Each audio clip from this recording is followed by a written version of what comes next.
창세기 2장 10절로 14절까지 보겠습니다. 제 성경은 3페이지입니다. 구약성경 3페이지. 창세기 2장 10절로 14절입니다.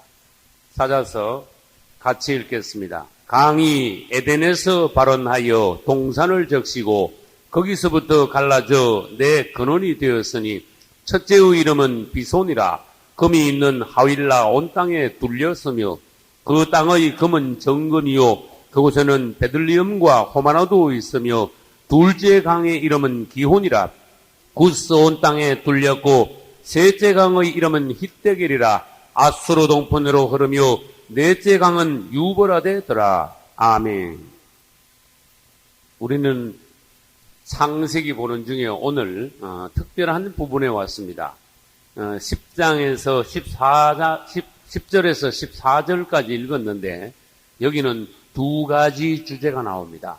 생명나무와 생명나무 옆에 흐르는 생명수 강이라고 할 수 있습니다. 에덴 동산에는 생명나무가 있습니다. 그리고 생명나무로부터 출발하여서 생명강이 흐릅니다.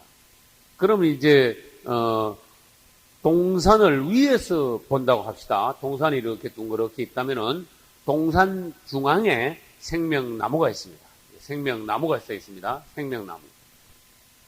그런데 생명나무 옆에 선악을 알게 하는 지식나무는 있는데 지금은 지식나무를 보시지 않아도 됩니다. 생명나무가 있는데 여기서부터 사방으로 네 갈래의 강이 흐른다. 그러면 이제 그림을 그린다면은 동, 서, 남, 우 이렇게 사방으로 강이 흐른다. 생명나무에서부터 흘러나온 생명의 강이 사방으로 흐른다. 그 말은 우리 하나님의 생명이 온 땅에 있는 모든 사람들에게 흘러 미친다. 그런 뜻이 되겠습니다. 그러면 여기 창세기 2장에 생명나무와 생명강이 있는데 또 성경 제일 끝에 가면은 계시록 2장 새 예루살렘에 가면은 거기 가면 또 생명나무와 생명수 강이 또 있어요. 그러면 거기에는 어떻게 있는가 하면 그거는 옆에서 보겠습니다. 옆에서 이렇게 보면은 산위로 이렇게 돼 있으면은 하나님의 보호자가 이렇게 있어요. 제일 위에 하나님의 보호자. 하나님의 보호자로부터 우리는 요한계시록 새 예루살렘 할 때 배웠습니다. 하나님의 보호자로부터 강이 이번에는 흘러나오는데 어떻게 흘러나오는가 하면 나선형으로 흘러나온다고 했어요. 둥글둥글 돌아가면서. 그래서 제일 밑에까지 이렇게 새 예루살렘의 네 방면 동서남북의 12문에까지 이른다고 하였습니다. 그래서 이거 창세기 2장에 있는 생명나무와 생명강, 계시록 2장에 새 예루살렘에 있는 생명나무와 생명강을 여러분들이 유의하여 보셔서 성경에 처음 있는 것이 마지막까지 연결되는구나. 그래서 우리는 여기서 계시록 2장에서 생명나무는 어디 있는가 하면 중앙에 있는 것이 아니라 강이 흐르는 양편, 강 양쪽에 생명나무가 있다는 것을 아시기 바랍니다. 이제 생명나무 옆에 생명수 강이 있는데 이 흐름은 하나님의 흐름이시다. 하나님의 생명의 흐름이다. 이것을 아시기 바랍니다. 그리고 아까 말씀드렸듯이 사방으로 흐른다는 것은 온 땅에 있는 모든 사람들에게 하나님의 생명이 공급된다. 그런 뜻이에요. 그래서 이 새 예루살렘에 있는 강이나 에덴 동산으로부터 시작한 강이나 줄기는 지금 에덴 동산에 네 줄기로 흐르지만 이 강은 하나다. 이렇게 말해요. 이 강은 하나다. 이게 뭐가 중요하냐? 이게 하나라는 것을 우리들이 다시 깨닫고 뭘 봐야 되는가 하면은 출애굽기에서 뭐가 나오느냐? 성막에서 금초대가 나오고 그 다음에 계시록 1장에서 또 금초대가 또 나와요. 금초대는 다른 말로 금등대라 합니다. 그러면 그 출애굽기에 있는 금초대나 계시록 1장에 있는 금초대는 이렇게 7개의 가지로 되어 있어요. 하나, 둘, 셋, 넷, 다섯, 여섯, 일곱. 그래서 이제 위에서 등잔이 있어가지고 불이 이렇게 붙겠죠. 7 금초대가 있는데 이 7 금초대는 밑으로 내려가면 어떻게 될까요? 하나죠. 할렐루야. 이걸 우리가 볼 수 있어야 된다. 밑으로 내려가면 하나라는 거.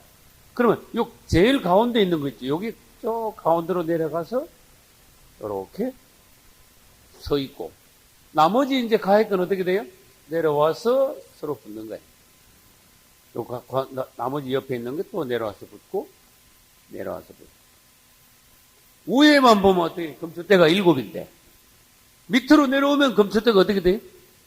하나의 금초대다. 이거를 우리가 영안에서 이런 걸 보는 것이 중요하다 그런 뜻이에요. 교회가 여기저기 있습니다.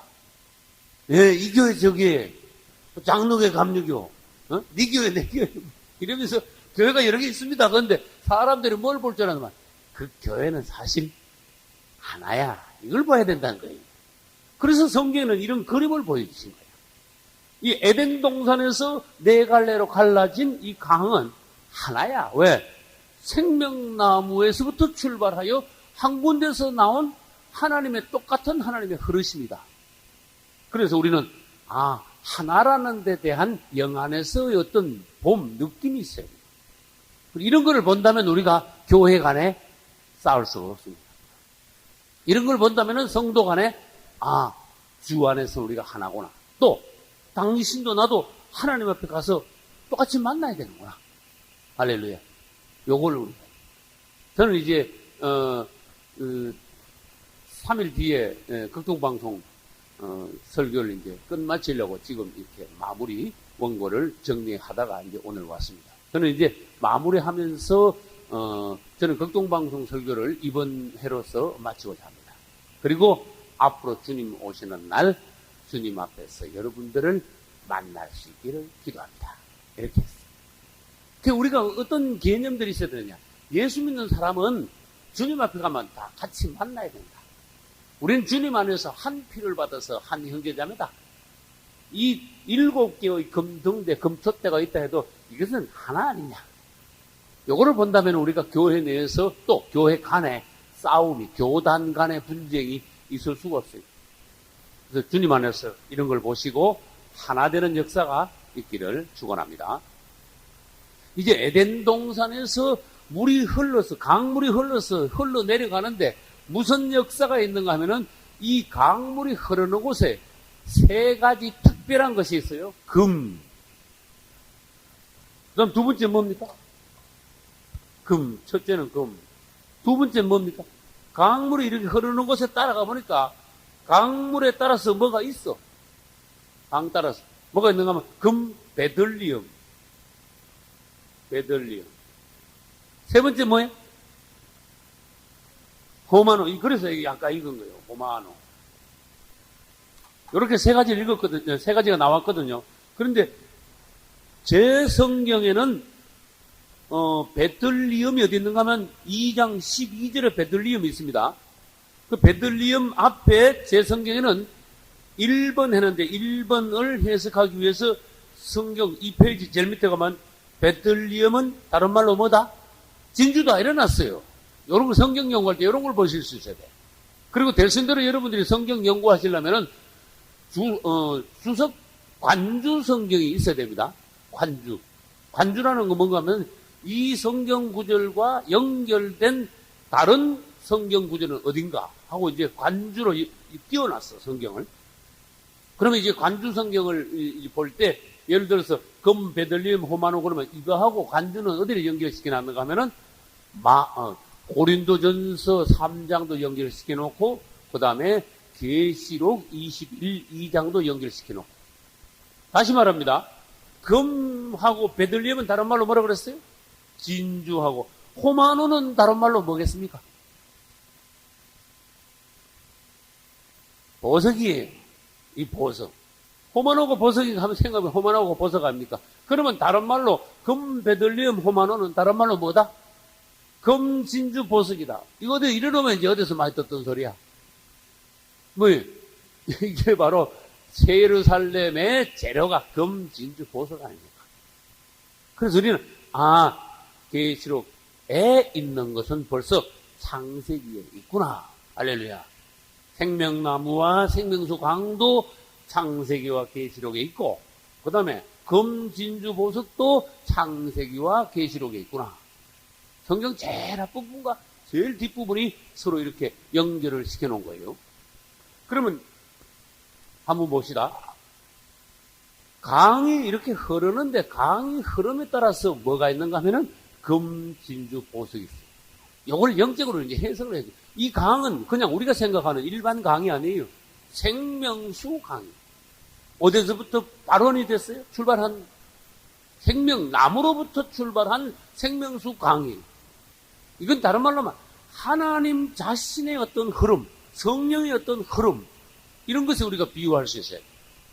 그래서 하나님의 자신의 흐름, 그 주님께서 우리 안으로 흐르실 때, 우리가 예수 그리스도를 영접하고 주님 안에서 신앙생활하고 말씀과 기도로 또 신앙생활, 교회생활을 통하여서 주님 안에서 우리가 항상 생활해 나갈 때 그분의 성령의 생명수의 흐름이 우리 안에 있게 돼요.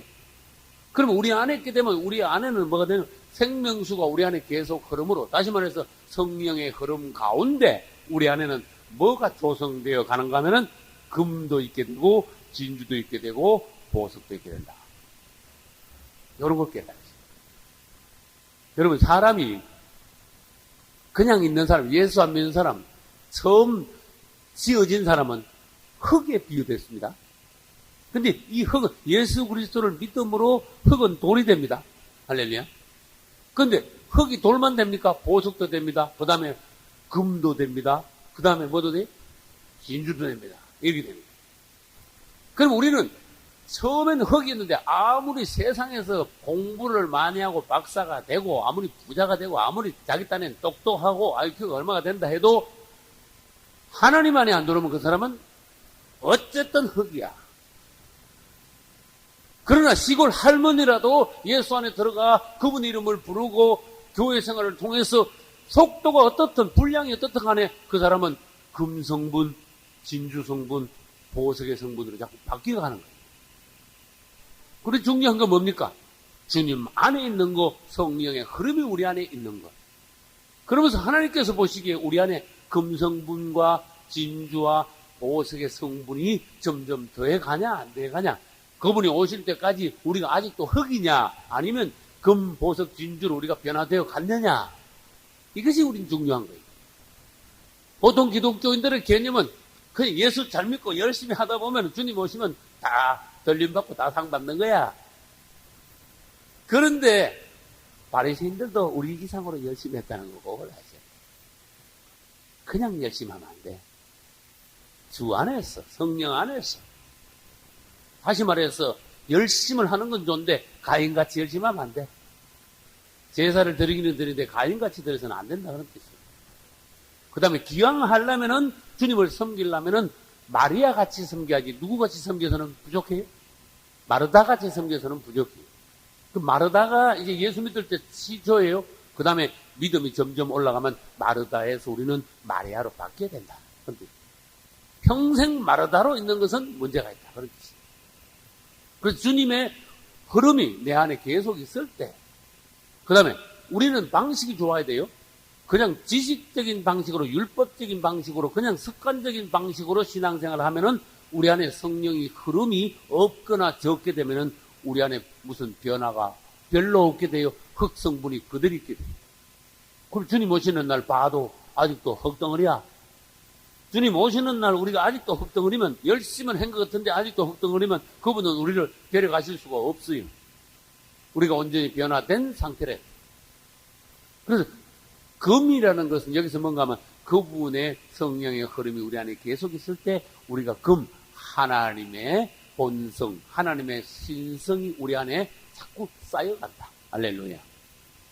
우리가 거기다가 중점을 줍시다. 내 안에 흙성분은 얼마나 있으며 그 흙성분이 점점 변화되어 나는 얼마나 금성분으로 바뀌어가고 있으며 내 안에 금성분이 얼마나 쌓여가고 있느냐. 주님은 아십니다. 우리 자신을 가지고 주님 앞에 나가야 돼. 주님이 원하시는 건 뭡니까? 내가 금성분으로 변하기를 원하십니다. 금성분이 뭔데? 하나님의 성분, 하나님의 본성, 하나님의 같이 변하는 거야. 범사에 그에게까지 자랄지라. 그는 머리니 곧 그리스도라. 그분을 닮지 않으면 우리 방법 없어요.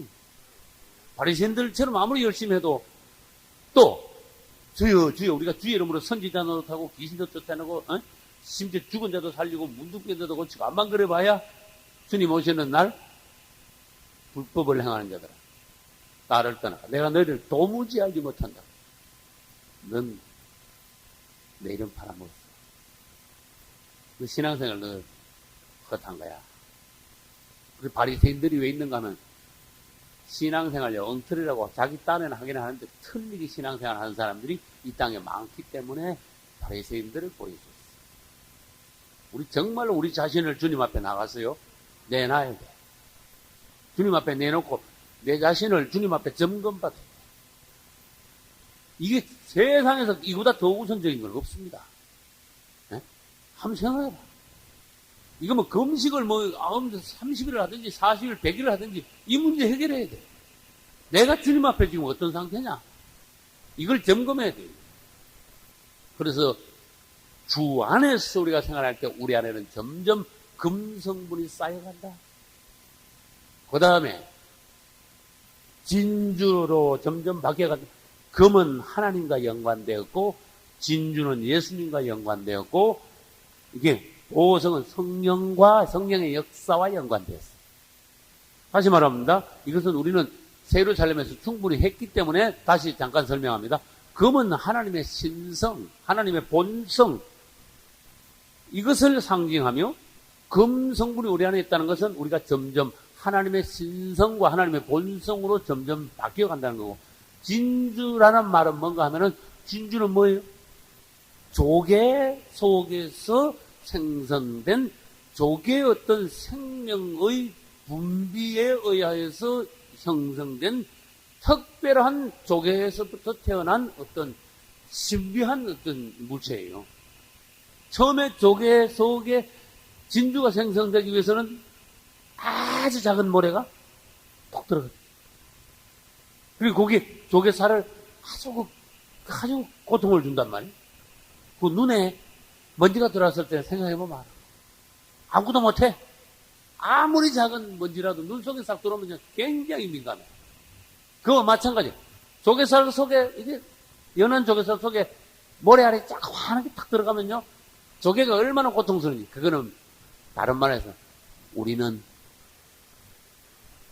모래알입니다. 이렇게 말해요. 예수님에게 우리의 죄로 인하여서 그분을 상처 주고 그분을 고통스럽게 한 우리가. 근데 조개가 이 모래를 다 뱉어내지 않고 어떻게 했어요? 생명의 즙으로 자꾸 쌌어.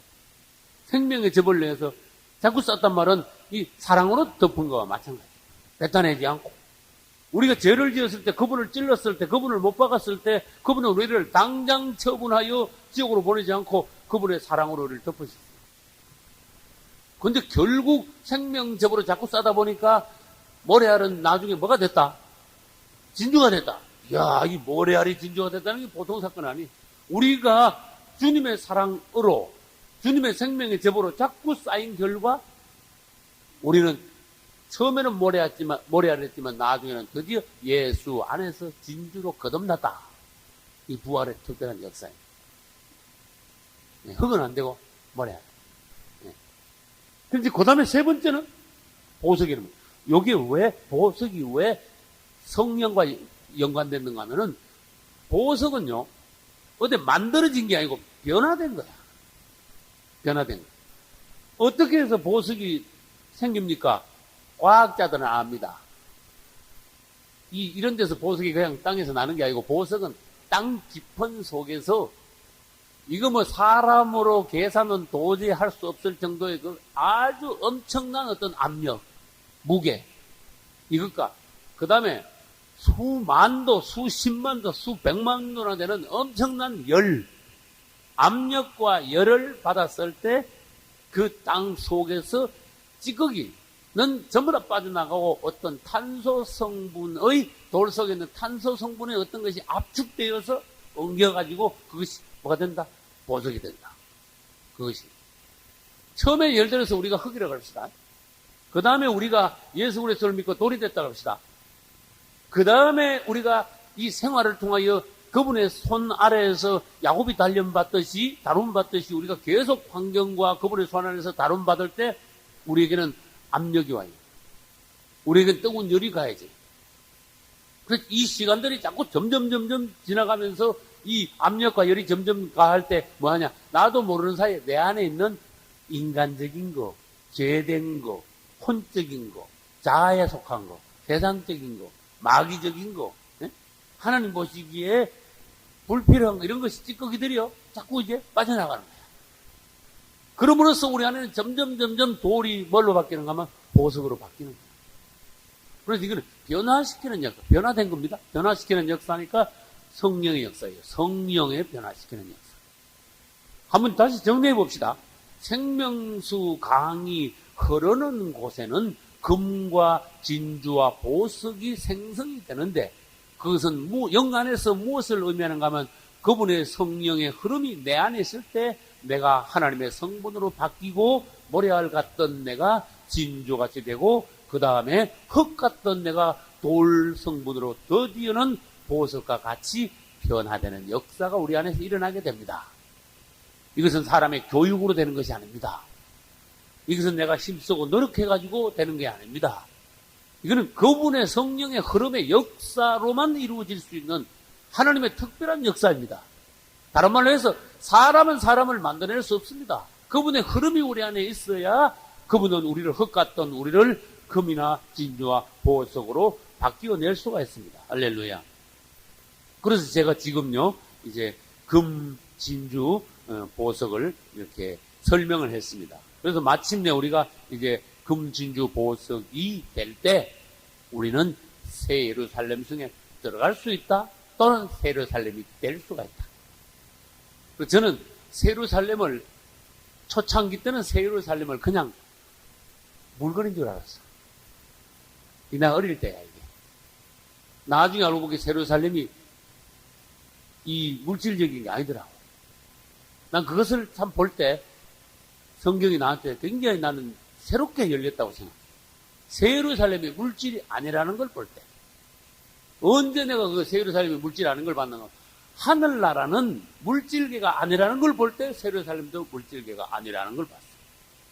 새 예루살렘은 물질계가 아니고 물질계는 다 태워지고 주님 오시기 전에 새 예루살렘이 내려오기 전에 물질계는 다 태워지고 베드로후서 3장에 있습니다. 영계다 그 말이에요.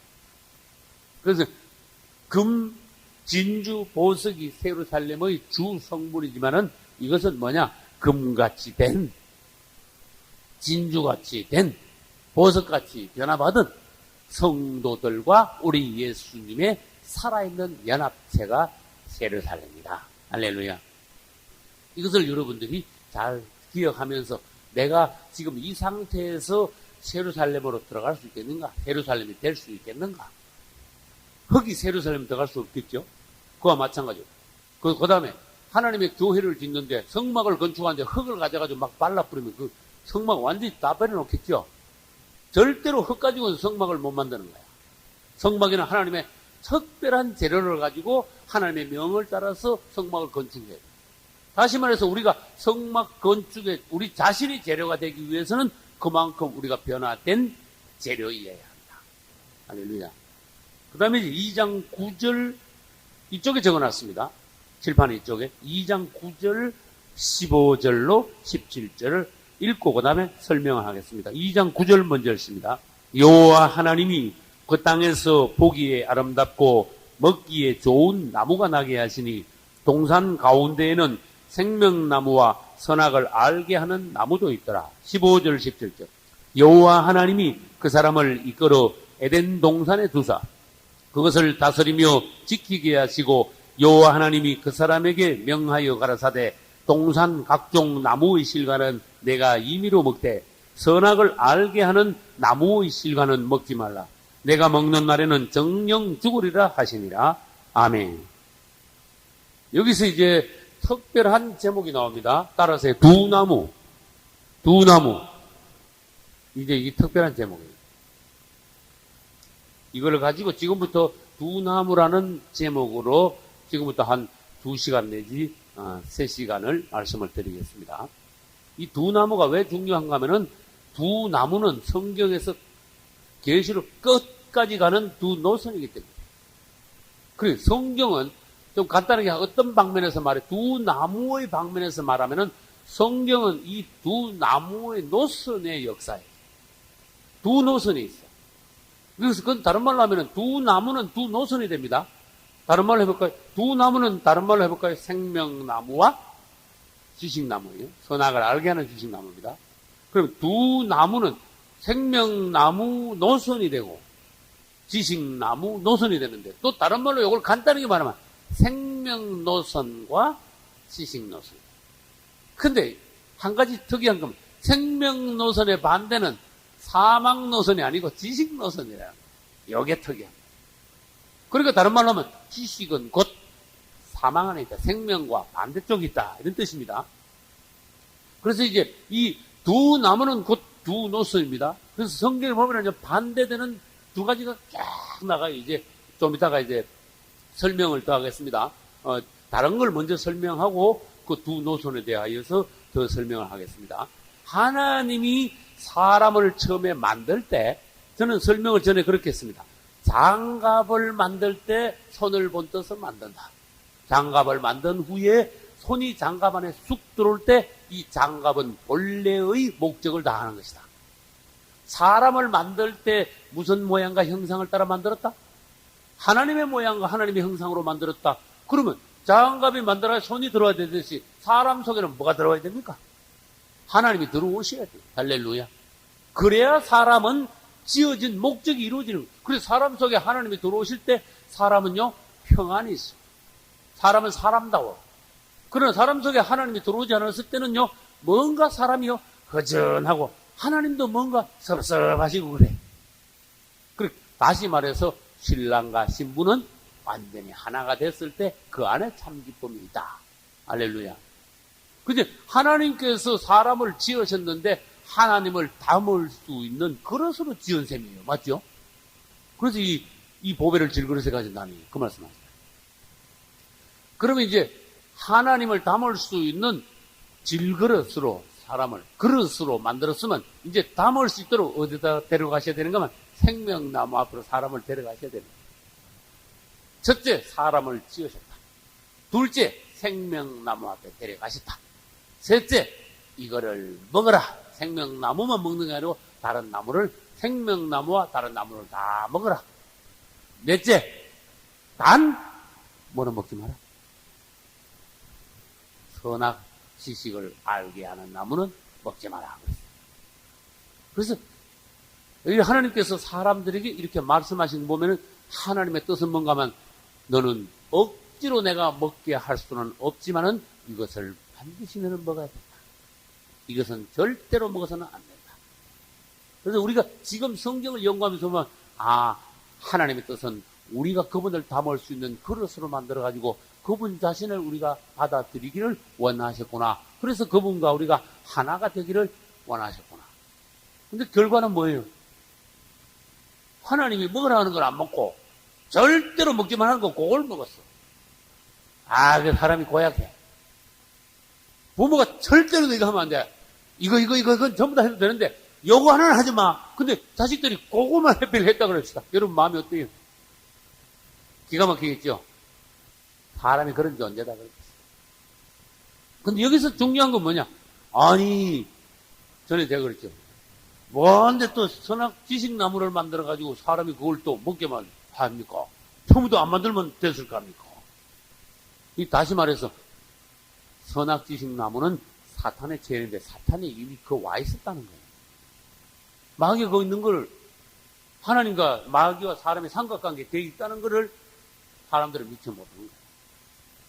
절대로 먹지 마라 했을 때 그 말씀을 명심했어야 되는데, 삼각관계 중에서 처녀가 있는데 총각이 앞에, 지금 시집갈 처녀가 있는데 총각이 앞에 둘이 있네. 네?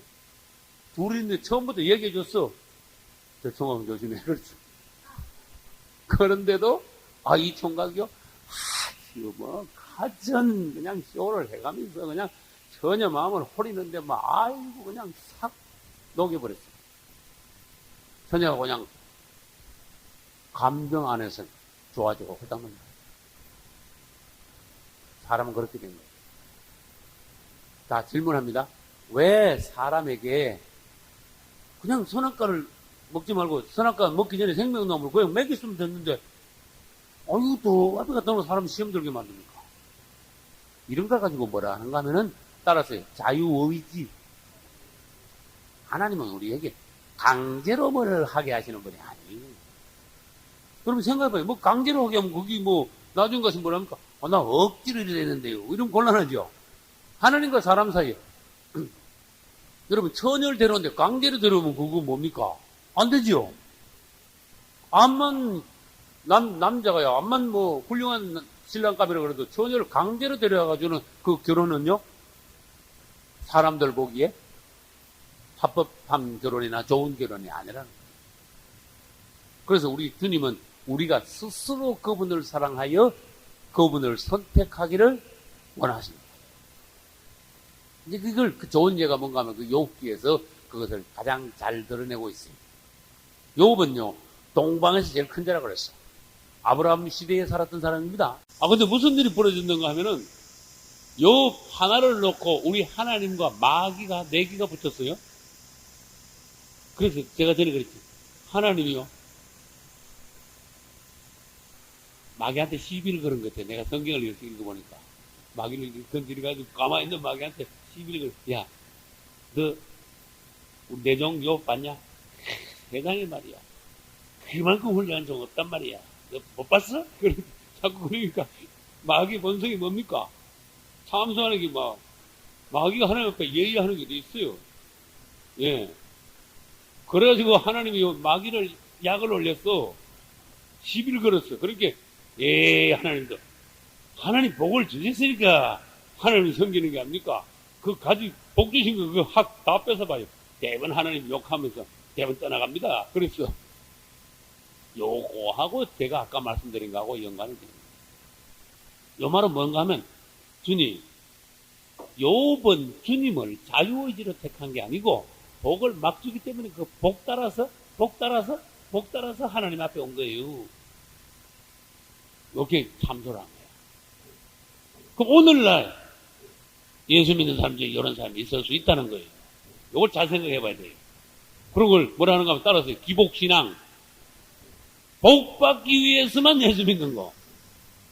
그럼 또 다른 말로 해볼까요? 어떤 처녀가 있는데 남편감을 신랑감을 구하는데 이렇게 보고 사람은 안 보고 누가 돈이 제일 많냐 이것만 보고 따라가. 그거 신랑이 하면 기분 나쁠걸. 그죠? 신랑이 하면. 저도 우리 사모님 얻을 때요 소문이 났는데 내가 처가 쪽에서 나보고 미안합니다. 알거지라 그러더라고요. 야, 알거지한테 가냐? 그냥 거지를 안 걸고 알거지라. 얼마나 가난했어요. 최소한 내가 말할 수 있는 건 뭐냐? 우리 사모님이 날 돈 보고, 난 돈이 없었으니까. 사람 보고 왔다는 거예요. 할렐루야. 여러분, 우리 하나님이 복을 주면은 하나님 믿고, 복을 안 주면 대부분 하나님 안 믿고, 그 참, 사람이 그게 너무한 거 아닙니까? 그죠? 어떤 처녀가, 남편감이 돈 많으면 그 남자 택하고, 그 다음에 같이 살다가 가난해지면 돈 보따리 싸버리고, 아이고, 그 너무한 여자 아닙니까? 그렇죠? 예수 믿는 사람도 얼마든지 그럴 수 있다. 누굴 봐라? 욥을 봐라. 욥은 하나님이 복을 줬기 때문에 하나님을 믿은 게 아니라 하나님께서 복을 다 뺏어가도 끝까지 주님을 찬양하고 주님을 사랑했다. 할렐루야. 그리고 욥기를 보고 그런 마음으로 하나님을 섬겨야지 기복신앙으로 하나님을 섬기는 자들이 없도록 하라. 할렐루야. 예. 계약이요? 무슨 계약이죠? 예. 예.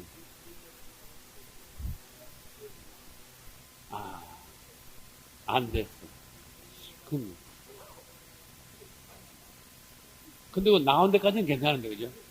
하나님이 나오시는 거를, 뭐, 그걸 하나님이, 뭐, 싫다 하시겠습니까? 어쨌든 사람은 일을 생길 때, 다급한 일이 있을 때 하나님께 나가서 기도하는 거, 그건 100번 좋은 겁니다. 할렐루야. 그런 기회를 통해서 사람이 하나님을 가까이 하지 않겠습니까? 그죠? 예, 그렇죠. 그래, 하나님은 사람을 가끔 가다가 한 번씩 부딪히게 만들어요. 깨지게 만들어요. 그죠? 그래가지고 그걸 계기로 해서 어떨 때는 아프기도 합니다. 잘 나가다가도 어떨 때는 막 중환자실에도 들어가게 합니다. 사고도 막 나게 하고. 그때를 계기로 해서 기도함으로써 하나님을 다시 찾고 신앙을 회복하는 경우가 있는데 그거 좋은 겁니다. 근데 다시 회복을 한 뒤에 또 믿음이 또 떨어진다면 그것도 곤란한 거예요. 그거 한 번 더 맞아야 돼. 크게 얻어 맞아. 그래서 우리는 기복신앙은 안 된다. 그래서 여기서 뭔가 하면 이게 나무가 두 나무가 있는데 이 두 나무를 하나님이 강제로 선택하게 하지는 않았고 자유의지를 주셨다. 여러분 우리가 오늘날 예수 믿는 건 자유의지지 코끼가 예수 믿는 건 아니다 그 말이에요. 기복신앙도 안 되고 억지신앙도 안 됩니다. 기독교 안에는 기복신앙도 있고 억지신앙도 있습니다. 사업상 교회 나오는 사람도 있습니다. 선교철이 지금 돼가는데 한 표 위해서 또 교회 나올 수도 있습니다. 그건 사실입니다. 그러나 하나님은 다 아십니다. 그들을 뭐라 하느냐. 기복신앙도 가라지요. 그 다음에 억지신앙도 그것도 쭉정이요. 한 표 위해서 오는 거 그것도 엉터리요. 그 다음에 그냥 할 수 없이 나오는 거 나이롱이요. 그게 이 교회 안에는 알곡만 있는 게 아니고 억지, 나이롱, 쭉정이 많다. 가라지가 많다. 예, 나이롱. 가라지가 조금 민망해. 가라지, 쭉정이가 좀 민망해. 쭉정이. 걔는 설명했죠. 자꾸 하다 보면 헷갈리네. 이제, 나이롱하고 엉터리는 내가 지낸 말이고, 성경에는 가라지와 쭉정이 두 가지. 맞죠? 이게 간단해. 딱 요렇게, 가라지, 그러면 뭘 생각하냐면, 따라서요. 가라지는 같다다. 맞죠? 동의합니까? 또 따라서. 쭉정이는 껍데기만 있다. 가라지는요, 아주, 그러면 나락으로 맙시다. 가라지는 완전히 생명이 다른 나락이 아니고 피야. 동작 자체가 생명 자체가 틀려요. 근데 쭉정이는 나락은 나락인데 그 속에 알맹이만 들었을 뿐만 이 잘해가지고 알맹이만 생기면 가만히 있는 거예요. 쭉정이는. 껍데기는 있으니까 알맹이만 채우면 되는 거야. 근데 한국교회는 가라지도 많고 쭉정이도 많고 그건 사실이에요. 우리는 지금 하나님 안목으로 이 교회의 현상을 잘 볼 수 있어야 돼요. 한국교회는 가라지도 많고 쭉정이도 많아. 우리는 하나님을 선택하는데 다시 말합니다. 억지로 선택하면 안 됩니다. 하나님과 사람과 마귀는 무슨 관계다? 삼각관계다. 따라서 삼각관계. 그래서 이 사람은 하나님도 선택할 수 있고 마귀도 선택할 수 있다. 그러면 하나님도 우리에게 나를 선택하라고 제스처를 하시겠죠. 그렇게 그걸 구애라 그래. 구애. 그 다음에 마귀도 우리를 가전 방법으로 여쭤러 오라 그러겠죠. 그래가지고 선택은 사람이 해요. 사람이 뭘 딱 선택하면요 하나님도 어떻게 할 수 없습니다. 그 다음에 우리가 하나님을 믿는다고 딱 선포할 때 마귀는요 손나고 떠나가야 돼요. 이게 하나님과 마귀와 사람 사이에 삼각관계에 있어서 율이야 율. 법이야 법. 우리 입에서 자유의지에 의하여서 내가 딱 선포가 나갈 때 그것이 법이야. 영계에서 법이야. 그래서 내가 주 예수 그리스도를 믿노라 하고 선포할 때 주 예수여 나의 주는 예수다 하고 선포할 때 마귀는 손나야 돼. 우리는 영계의 법칙을 알아야 됩니다. 내가 자유의지로 그분을 선택했기 때문에 마귀도 어떻게 할 수 없고 하나님도 그것을 인정하시는 거예요. 할렐루야. 우리가 회개하고 예수 그리스도를 믿으면 우리 안에 뭐가 들어옵니까? 하나님의 성령이 들어오십니다. 그러나 반대가 있어요. 더러운 것을 자꾸 접촉하고 세상 나가가지고 악한 사람, 구원받지 못한 사람, 더러운 것, 아주 마귀의 세상에 나가가지고 무덤과 같은 곳에 가가지고 범죄를 계속할 때는 우리 안에 성령이 들어오는 게 아니라 악령이 들어와. 귀신의 영이 들어와. 그러니까 이게 반대란 말이에요. 그래서 우리는 어떻게, 우리 안에는 뭐도 들어올 수 있고, 뭐도 성령도 들어올 수 있고, 악령도 들어올 수 있다. 사람의 존재가 이렇게 희한한 거예요. 짐승은 안 그렇습니다. 사람이 이렇게 아주 희귀하게 만들어지고 복잡하게 만들어졌다. 그래서 우리는 지금까지 내가 알게 모르게 들어와 있던 악한 영의 그림자를 내가 뿌리 뽑아내는데 전력을 다해야 돼요. 자꾸 회개하고 자백하고 토해냄으로써 우리 속에 있는 악한 영은 뽑혀나가는, 토해져 나가는. 그래서 회개는 다른 말로 해서 토해내는 겁니다. 영적 토함이야. 토해내고, 그 다음에 악한 영이 나감으로 대신 그분을 믿음으로 그분의 영이 들어오는 거예요. 우리가 새 사람이 됩니다. 그래서 그분의 영이 들어오므로 우리 안에는 금과 진주와 보석이 자꾸 쌓여져 가는 거예요. 할렐루야. 로마서 7장 21절로 23절을 보면은요, 우리 안에는 생명도 있고 사망도 있다 그랬어요. 생명도 있고 사망도 있고. 그런데 뭐가 그걸 선택을 하는가 하면, 이 부분은 이제 조금 어렵습니다. 그림을 동그라미를 3개를 그려보겠습니다. 겹친 동그라미요. 동그라미, 작은 동그라미, 큰 동그라미. 제일 안에 있는 동그라미는 0이. 그 다음에 건 뭐겠어요? 혼이요. 그 다음에 마지막 제일 바깥에 있는 동그라미 뭐겠어요? 6이란 말이에요. 육체, 육신 같은 단어예요. 나중에 설명합니다. 육과 육체와 육신은 같은 단어인데 몸은 다른 단어예요.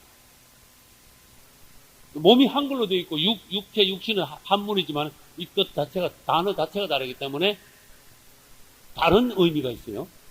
이 설명을 여기서 잠깐 하고도, 하나님이 처음 만드신 것은 몸인데 이 몸 안에 사단의 생명이 들어왔을 때는 몸을 다시는 몸이라 안 그러고 또는 육신 또는 육체라 그래요. 그렇게 타락한 몸은 육이다, 육체다. 그래서 창세기 6장을 잘 읽어보세요. 사람이 육체가 됐다, 나는 육신이 됐다, 이런 식으로 표현했어요. 창세기 6장에 사람들이 막 전부 다 막 죄가 간영했죠. 그때 사람이 육체가 되었습니다. 일어났어요. 그리고 육체가 된 사람의 극에는 하나님의 성령이 함께 할 수 없습니다. 영원히 함께 할 수 없습니다. 이런 말씀을 하신 적이 있어요. 그런데 이제 이 마귀는 들어오면 사람 속에 들어올 수 있어요. 악한 영이 사람 속에 들어오면 어디로 들어온가 하면 이게 육 안에 들어와. 몸 안에 들어와서 육을 만들어. 하나님의 영은 어디로 들어오실까? 우리 영 안에 들어와. 하나님의 성령은. 그러면 가운데 뭐가 있어요? 혼이 있어요. 이 혼이 역할을 그렇게 하는 거예요. 내가 이것도 선택할 수 있고 저것도 삼각관계라고 그랬죠. 처녀가 이 총각도 선택할 수 있고 저거 선택할 수 있듯이 우리가 주님의 편에 설 때 우리의 영은 강하게 되고, 그 다음 우리가 점점 세상적으로 신앙이 떨어지고 세상적으로 내려갈 때 우리 육이 강해져. 그럼 내가 이 중간에 서서 하나님 편이 되느냐 마귀 편이 되느냐, 여기 따라서 영이 강하냐 육이 강하냐 이렇게 됩니다. 그래서 우리 안에는 예수 믿고 난 뒤에도 우리 안에는 두 영이 서로 싸운다.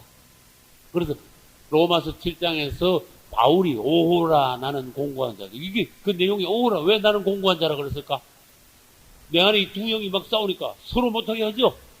이쪽에 영이 하나님의 성령이 좋은 일을 하려고 하면 마귀가 말리고, 그 다음에 마귀가 일하라 그러면 하나님의 성령이 막 양심을 막 찌르고, 그게 서로 막 싸우는 거야. 서로 못하게 다투는 내 안에서 그랬어. 그래서 사도 바울은 이걸 정확하게 봤어요. 우리가 영적으로 어리면 이걸 못 보는 거야. 그럴 때 두 개가 내 안에서, 두 영이 내 안에서 싸울 때 결정은 어떻게 납니까? 키는 어디에 있습니까? 혼에 키가 있는 거예요. 혼. 성령은 내 안에서 하나님의 뜻을 따라 뭘 하라 그러시고, 악령은 육 안에서 마귀가 좋아하는 대로 자꾸 하라 그러고. 그러면 결정은 어떻게 나느냐?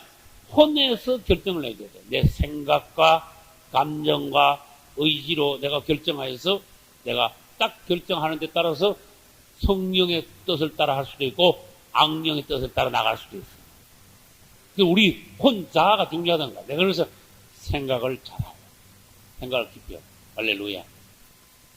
감정을 절제하여 중심을 딱 잡아가지고 의지를 하나님 편에서 우리가 강한 의지를 가지고 중심이 뚜렷하여 하나님 편에서 뭔가 결정할 수 있어야 돼. 그래야 마귀한테 당하지 않아요. 근데 적극적으로 하고 막 감정적으로 하고 성질대로 하고 이러면요 판판이 어떻게 돼? 마귀 따라갈 수가 있는 거예요. 감정대로 할 때, 남 따라 할 때, 세상 사람 따라 할 때. 그 다음에 사람이 성질이 급하면 안 됩니다. 성질 급한 사람 치고 성령을 쫓아 하는 사람 없어요. 성질 급하면 전부 다 99%가 마귀 따라가. 나는 그걸 봤어요. 그래서 무슨 일이 있을 때마다 성질이 나오면 안 돼. 성질이 나오면 성질대로 내가 파 해버리거든. 성질이라는 게 뭔가 따라서 성질이 뭔가 하면 생각해. 난 성질에 대해서 난 꽤 생각했어. 성질이 뭐냐? 사람의 타락한 본성이구나. 난 그걸 봤어. 성질은 사람의 타락한 본성. 성질대로 하지 마. 그 말은 뭐냐? 내 타락한 본성을 따라 하지 마. 그런 뜻이. 그게 마귀 따라가는 거야. 100번 마귀 따라가는 거야. 그래서 성질은 죽어야 된다. 성질은 절대 돼야 된다. 그래서 무슨 일이 있을 때마다 성질이 나오는 사람은 벌써 졌어. 그래서 벌써 더 이상 얘기할 것도 없어. 하나님 보시기에 이미 진 거야. 성질이 더 강하게 되면 따라서 혈기. 맞아요? 성질은 혈기가 되는 거야. 이건 독한 마귀의 어떤 거품을 막 뿜어내는 거야. 혈기는 이게 나도 죽이고 남도 죽이는 거야. 혈기를 한번 보시오. 혈기가 뭡니까? 혈기를 보십시오. 혈기는 완전히 막 사탄이 나를 100% 점령했을 때 안에서 빵 뿜어져 화산같이 터져나오는 게 혈기야. 마귀의 생명이 막 펑 폭발해서 이 조금 있으면 말도 안 해. 성질이 막 팍 나오는 거는 혈기인데 이건 사탄의 생명이 안에서만 너무너무 많이 차가지고 바깥으로 화산같이 폭발해 나오는 게 그걸 혈기라 그래. 그 100% 마귀한테 당했어. 따라서 3일 금식해. 3일 금식해. 혈기 내자면 3일 금식. 회개하고 3일 금식해. 무슨 말인지 알겠죠? 안 그러면 이 은혜 회복하기 힘들어요. 예? 그건 여러분, 우리가 구원받으면요, 이 구원이라는 건 값이 싼 게 아닙니다. 이랬다, 저랬다. 하나님이 우리 말대로 하면서, 하나님이 기분 나쁘면, 야, 너 구원 취소. 어? 하나님이 기분 좀 하고, 그래, 구원. 그런 하나님이 아니거든. 강사 목사님 그랬어요. 혈기가 계속 나는 사람은요, 구원은 받았어도 변화되고 거듭나지 못한 사람이거든? 휴가 못 될 수가 있어요. 야, 우리는 구원받는 것은 지옥은 안 가는 거거든요? 구원은 어떻게 받습니까? 혈기를 안 내가 구원받는 게 아니고, 예수 그리스도를 내가 믿었어. 믿는다고 내가 선포를 했어. 그래, 그분을 믿고, 그분의 이름으로 세례나 침례를 받으면 우리는 구원을 받아요. 할렐루야. 믿고 세례를 받는 자는 뭘 얻으리라? 구원을 얻으리라. 그러면 구원은 확실히 받는데 구원 받고 난 뒤에도 성질 낼 수 있어요. 성질 낼 수 있죠. 그럼 성질 내면 구원이 취소돼야 안 돼요. 취소되면 안 되지요. 그 대신에 성질 낸 데 대해서 뭐가 있을까? 따라서 징계가 있는 거예요. 성령의 징계가 있어요. 그래서 여러분 징계의 부분에 대해서 여러분들이 잘 깨달으셔야 돼요. 내가 주님 앞에서 뭔가 결정적으로 범죄했기 때문에, 영 안에서 범죄했기 때문에 주님이 나를 이런 방면으로 징계하시는구나. 그리고 이 징계가 빨리 끝나려면요, 빨리 엎드려야 돼요. 빨리 자백하고, 빨리 회개하고, 좀 심하면요, 빨리 금식해야 돼요. 따라서, 생각지도 않은데 성질 나려고 하면 따라서, 주 예수요. 한 번 더, 주 예수요. 또 한 번 더, 주 예수요. 세 번만 주 예수 부르면요, 암만 센 혈기도 풍선에 바람 끄듯이 다 꺼져버려요. 예. 그랬죠.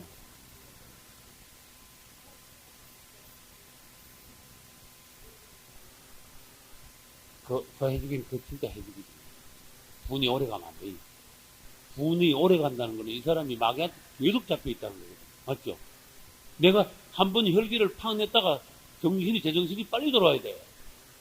제정신이 빨리 안 돌아오고 이게 막 시간이 내일까지 가고 모레까지 가고 막 계속 막 그 혈기가 계속 남아있으면 이 사람은 계속 마귀한테 그만큼 오랜 시간 동안에 자기 통제가 안 되고 절제가 안 되고 계속 잡혀 있다는 거예요.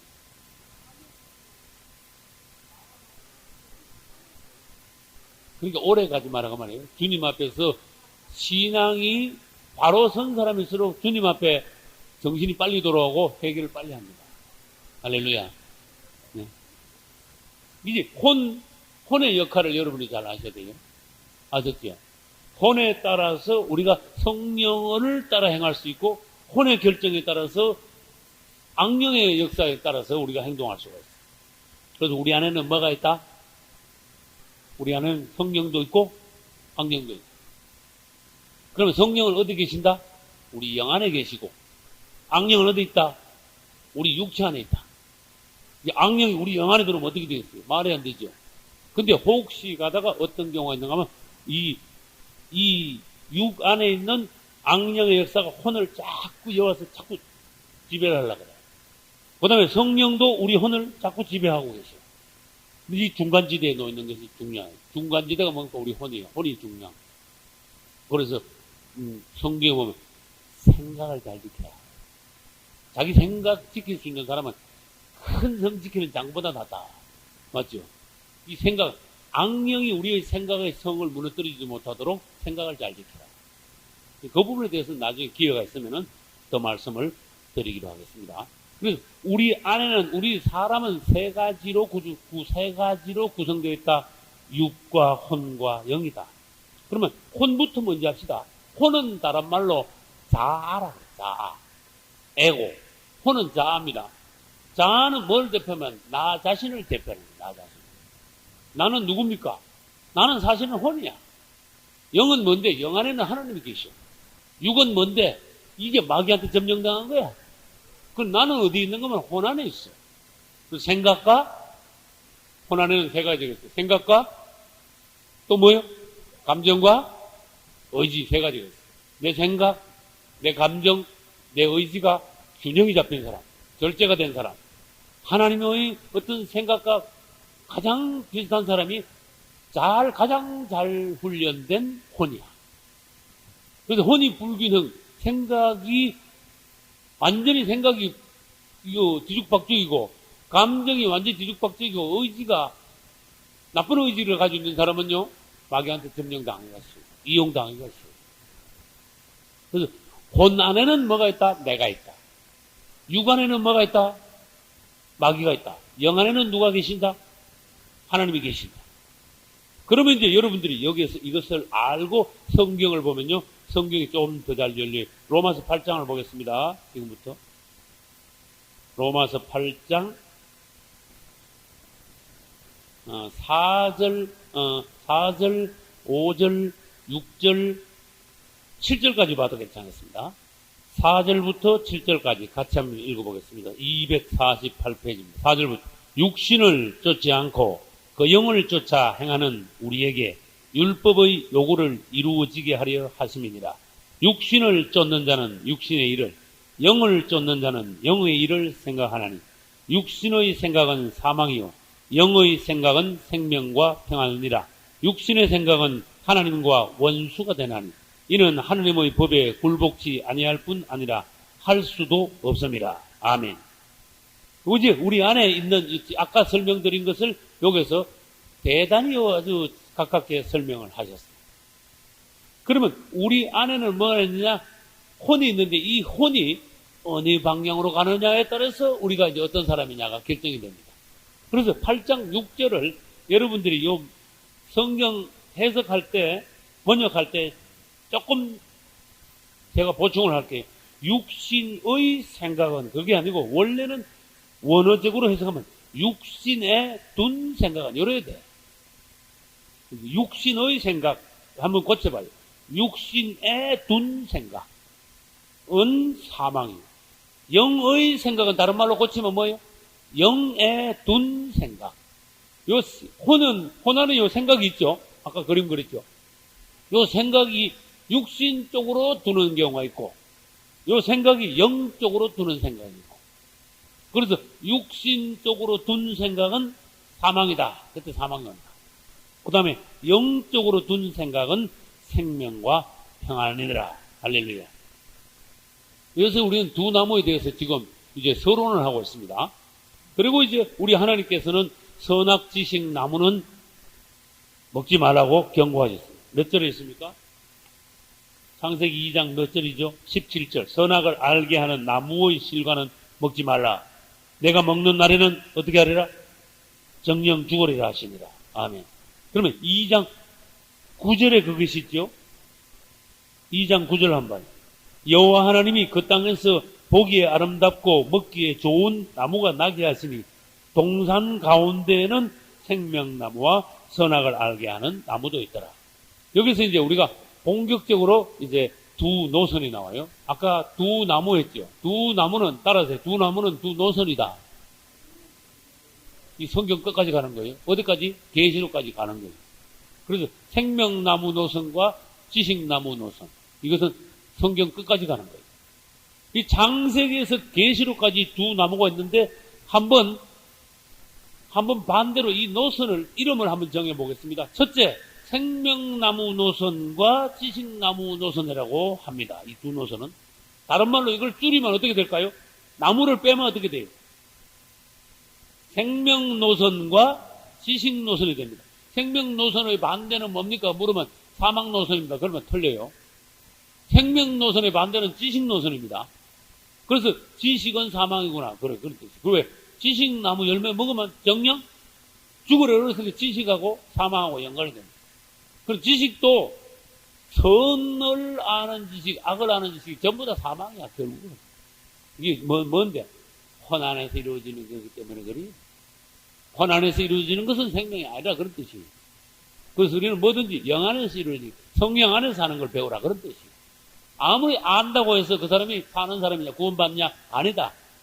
아무리 그 사람이 지식이 있다 그래도 혼 안에서 아는 지식은 결국은 그 사람은 구원 못 받는다. 사망으로 간다. 그런 뜻이에요.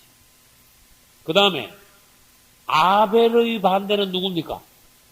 가인이죠. 그러니까 생명 노선은 아벨의 노선이에요. 그래서 사망 노선은 누구 노선이? 가인의 노선. 이건 이제 사람으로 들어간 거예요. 그래서 아벨의 노선과 뭐의 노선이 있다?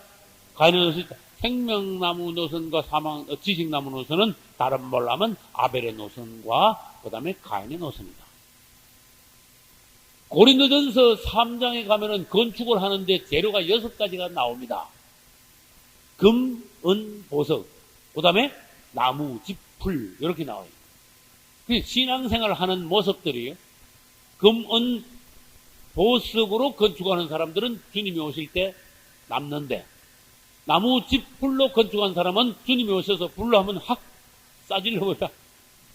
그러면 확 집을 짓겠는데 확 가버린 사람은 아주 그 구원받기 힘들어진다. 구원을 받아도 겨우 불 속에서 불구덩이에서 구원받듯이 그렇게 구원받을 거다. 무슨 말인지 알겠어요? 나는 들으니까 무슨 말인지 알겠어. 대하려면 들어간다. 대본 알아채려야 돼요. 불 확 질러가지고 타는 사람은 불 속에서 구원받는 것과 같으리라. 그 말은 넌 대하려면 들어가야 된다. 네 자신을 건축하기 위해서는 금이나 은이나 보석으로 건축해라. 그 말은 다른 말로 하면 금이나 은이나 은이 뭘로 바뀌어요? 나중에 진주로 바뀌어요. 금, 진주, 보석으로 건축해라. 그런 뜻이에요. 안 그러면 네가 그만큼 거듭나지 못한 사람이 되어 있다면은 그분이 오시는 날 너 구원 받기는 받되 구원이 마음대로 취소되는 거 아니죠? 구원 받기는 받되 넌 불 속에서 구원 받게 될 것이다. 대환란을 통과해야 될 것이다. 이런 뜻이에요. 오늘 기회가 있을 때 변화되지 않으면 안 된다는 거예요. 이걸 매일 결사적으로 기도하여 매일 결사적으로 그분과 가까이 해서 여러분들은 변화돼 줘야 돼요, 지금. 그래서 우리는 금, 보석, 진주, 대, 나무, 집, 풀, 이렇게 되는 거예요. 이 반대되는 거예요. 그 다음에 나무, 집, 풀이라 해가지고 사막 노선은 압니다만은 반대되는 노선이에요, 그것은. 그 다음에 슬기로운 처녀 반대가 뭐가 있습니까? 미련한 처녀가 있어요. 이게 반대예요. 알곡 반대가 뭐가 있습니까? 가라지가 있습니다. 양의 반대는 뭡니까? 염소가 있습니다. 이 전부 다 이제 반대되는 개념이야. 성경에는 반대되는 개념이 굉장히 많아요. 성도의 환란 대 뭐가 있습니까? 성도의 환란 반대되는 쪽에 뭐가 있어요? 대환란이 있습니다. 그 다음에 세루살렘, 성경 제일 끝에 가면 세루살렘이 있는데 우리 구원받은 사람은, 구원 못 받은 사람은 제일 끝에 가면 뭐가 있어요? 그 사람 앞에는 불못이 있잖아요. 세루살렘하고 불못은 반대죠. 세루살렘하고 처음에는 큰 성 바벨론하고 반대다가 큰 성 바벨론이 불못으로 들어가니까 세루살렘의 반대는 결국은 불못입니다. 이 성경은 전체적으로 두 노선이 있다는 것을 아시기 바랍니다. 그 두 노선을 한번 그림으로 한번 그려볼까요? 성경을 저희가 이렇게 연구하면서 그림을 한번 그려봤어요. 제일 처음에 어디서부터 시작하는가 하면은 에덴 동산에서부터 이제 출발을 합니다. 에덴 동산에서 출발해가지고 처음에는 이제 하나였는데 이게 아벨과 에덴 동산에서 출발했어요. 사람으로 말하면은 아담이에요, 아담. 아담은 누구를 낳았어요? 가인과 아벨을 낳았어요. 아벨이 있고 가인이 있고. 이 아벨과 가인은 이제 두 노선이 됐습니다. 아벨의 노선이 쫙 나가는 거예요. 그림을 그려봅니다. 가인의 노선이 성경 전체적으로 쭉 나가요. 아벨의 노선에 있는 사람들이 생명 노선에 있습니다. 가인의 노선에 있는 사람들이 사망 노선에 있습니다. 가인의 노선 따라가면요, 지옥으로 갑니다. 아벨의 노선을 따라가면은 세루살렘으로 들어갑니다. 할렐루야. 근데 성경을 연구해보면 어떤 경우가 있는가 하면 생명 노선으로 가는 사람이 끝까지 생명 노선으로 가고 지식 노선으로 가는 사람이 지식 노선으로 사망 노선으로 계속 가는 게 아니라 일로 갔다 저로 갔다 그래. 생명 노선에 있던 사람이 떨어져서 사망 노선으로 오는 경우도 있고 사망 노선에 있던 사람이 회복해가지고 생명 노선으로 가는 사람이 있고 무슨 말인지 이해가요? 내가 예를 들어야 여러분들이 아시는 거예요. 사울이라는 사람은 사울 왕 처음에는 생명 노선이 있다가 나중에요 완전히 막이 뒤집어졌어. 사망 노선으로 내려갔어. 원래 바리새인들이요 원래 그 나쁜 사람들이 아니에요. 아주 하나님 열심으로 하나님 중심으로 살라고 아주 목숨 걸어놓고 작정한 사람들이 원래 바리새인들의 그 바리새파의 취지야. 그런데 그 세월이 흐르면서 이 바리새인들이 굳어버렸어요. 율법 안에서. 인간적인 어떤 유전 안에서 전통 안에서 굳어버렸어요. 전통은 사람을 굳어버리게 만듭니다. 전통 안에 가둬버리면 우물안이 됩니다. 인간의 유전이 됩니다. 율법 안으로 떨어집니다. 생명은 없어집니다.